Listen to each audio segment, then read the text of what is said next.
In Texas, the death of 3 migrants are adding more fuel to a border dispute between the state and...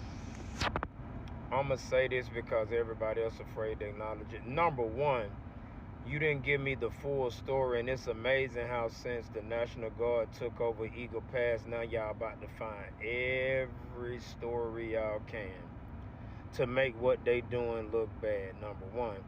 Number two, if you come into this country the right and legal way, you won't have to worry about drownings.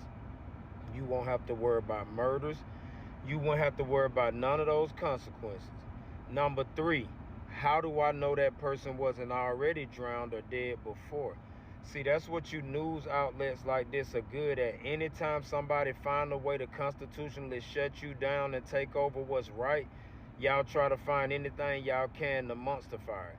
Had Biden not told them to come over here in the first place, they wouldn't have that issue.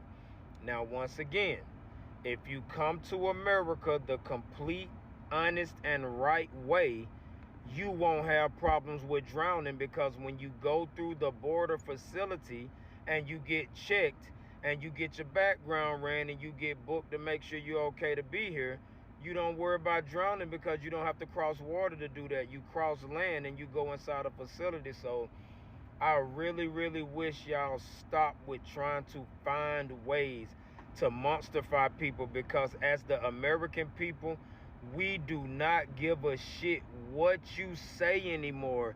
We're not voting for you. We're not supporting you, and we don't agree with you. So find another way to cry out desperately that you're going to be held accountable. It's 2024. The year of the darkness is over. Everything in the dark coming to the light, and people like you will be held accountable for the lies that you spew across the internet and news outlets. So, at the end of the day, I feel sorry that anybody drowned, but it is all Joe Biden's fault. Come in the country the right way and you won't have that problem. And at the end of the day, why all of a sudden somebody drowned now that the National Guard in Texas fought back and took over Eagle Pass? You mean to telling me out of all this time that border was open, nobody drowned? And all of a sudden when the National Guard in Texas fight back, somebody drowns all of a sudden? Make that shit make sense. Plenty of border crossings, thousands of people crossing the border. Nobody drowned when the border was open illegally. But when Texas did what they knew the Constitution allowed them to do, and that's protect that strip of the border, now it's because they blocked them off that they drowned. Okay. Find somebody else to pull that by. 2024. It's time to, it's the great awakening. Everybody who lied and everything in the dark will come to the light.